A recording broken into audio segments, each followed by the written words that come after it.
वो specific condition meet नहीं हो जाती। आपने इसका सिंटेक्स देखा है, वाइल जो है लोअर केस में ही होगा, राउंड ब्रैकेट इसका जो है वो पार्ट है सिंटेक्स का।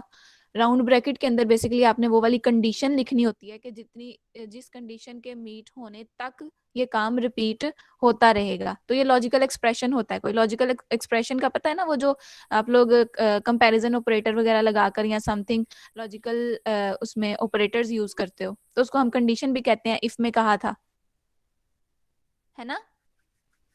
Yes ma'am.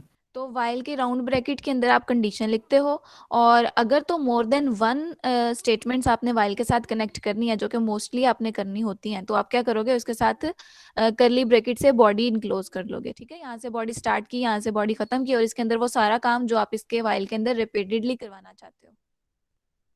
Clear.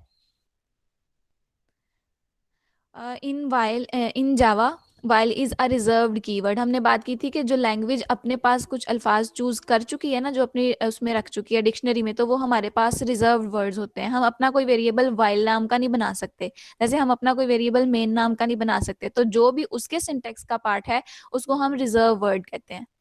Okay, the logical expression is called loop condition. कहता है ये जो ब्रैकेट के अंदर लॉजिकल एक्सप्रेशन है ना, ये बेसिकली लूप की कंडीशन है कि लूप कब तक चलती रहे, जब तक ये कंडीशन ट्रू रहे या सेटिस्फाई होती रहे। और यहाँ आप इसको सिंपली कंडीशन कहते हो, तो मैं इसको कंडीशन ही कहा करूंगी। यानी इसके तीन नाम हो गए, लॉजिकल एक्सप्रेशन कह सकते हैं इसको, लूप कंडीशन कह सकते हैं, और कंडीशन सिंपल कह सकते हैं। The statement is called body of loop. ये जो स्टेटमेंट्स आपने इसके यहाँ पर एग्जीक्यूट करवानी है उसको बॉडी कहते हैं। अभी मैंने कहा ना, करली ब्रैकेट के अंदर जो भी चीज आती है उसको हम बॉडी कहते हैं। जैसे हमने क्लास की बॉडी बनाई थी, मेन फंक्शन की बॉडी बनाई थी, इसी तरह से लूप की भी बॉडी है, इफ की भी बॉडी होती है। तो बॉडी बेसिकली ये करली ब्रैकेट से पता चलती है। Okay, more over the statement can be either a simple or compound statement. Also note that parenthesis पता है किसको कहते हैं, ये जो राउंड ब्रैकेट है। माइक ऑफ करो जी, आसिम बेटे, आपका हैंड रेज है। अच्छा जी, पेरेंथेसिस किसको कहते हैं, एनी आइडिया। उसने लिखा भी हुआ है। मैम ये जो लॉजिकल एक्सप्रेशन लिखा हुआ है इसके साथ जो ब्रेसेस है ना उनको कहते हैं। देखो ब्रेसिस भी कह रही हो फिर साथ में। Ma'am parenthesis. हाँ, मतलब अब हम कंप्यूटर ब्रैकेट्स साइंटिस्ट बन कह लें, चुके हैं ना। हाँ, अब हम स्मॉल कंप्यूटर ब्रैकेट्स, साइंटिस्ट बन चुके हैं ना, तो अब हमें पैरेंथेसिस कहते हैं। बिल्कुल शाबाश। तो ये जो राउंड ब्रैकेट है ना, राउंड ब्रैकेट गोल वाली, इसको पेरेंथेसिस कहते हैं। ब्रेसिस किसको कहते हैं, ये जो करली वाली ब्रैकेट है ना, इसको ब्रेसिस कहते हैं। तो अब कंप्यूटर साइंटिस्ट को सब की ये सब वाले इनको क्या बोलते हैं आप लोग, ब्रैकेट्स, सभी ब्रैकेट्स के नाम पता होने चाहिए। तो राउंड वाली को हम पेरेंथेसिस कहते हैं, करली वाली को हम ब्रेसिस कहते हैं, ब्रेसिस को भी डेलीमीटर कहते हैं। ठीक है, तो इस तरह के प्रोफेशनल वर्ड्स आप यूज किया करो, अब आप बड़े हो गए हो। तो कहता है जी, और नोट करो कि पेरेंथेसिस जो कि लॉजिकल एक्सप्रेशन के अराउंड है, यानी जो इसके इर्द गिर्द गोल गोल है, ये बेसिकली पार्ट है इसके सिंटेक्स का। आपने ऐसा नहीं करना कि वाइल और कंडीशन लिख दी और राउंड ब्रैकेट लगाई नहीं, तो वो एरर देगा। तो आपने इसका सिंटेक्स नोट कर लिया, ये सारी चीजें इसके सिंटेक्स में आ गई। क्लियर। यस जी मैम।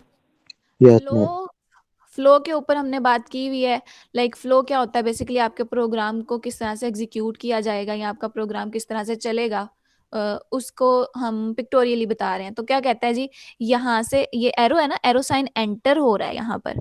ठीक है, इसको डायमंड को आप कंडीशन के लिए यूज करते हो या लॉजिकल एक्सप्रेशन के लिए, तो डायमंड इसमें एंटर होगा, यहाँ से कंडीशन पड़ेगा। कंडीशन अगर ट्रू होगी तो वो राइट साइड पर जाकर उसकी स्टेटमेंट या number of statements, multiple statements को एग्जीक्यूट करेगा, जो भी उसकी बॉडी के अंदर होगा।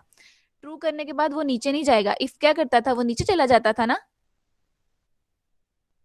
इफ स्टेटमेंट जो थी, यस मैम। मतलब वो मल्टीपल टाइम्स नहीं करती थी, वो एक ही बार काम करके बाहर। लेकिन ये क्या करेगा, ये वापस ऊपर चला जाएगा और फिर उसकी कंडीशन के अंदर एंटर होगा। तो ये तब तक एंटर होता रहेगा, इसको रिपीट करता रहेगा जब तक कंडीशन फॉल्स नहीं हो जाती। ऐसा ही है। Yes ma'am. चलो शाबाश। तो यहाँ तक डाइजेस्ट हो गई सारी बात। हमें ना टेक्निकल वर्ड्स भी आने चाहिए, हमें बात करनी भी आनी चाहिए। तो मेरा ख्याल है इतना काफ़ी है, इसके ऊपर आगे परफॉर्म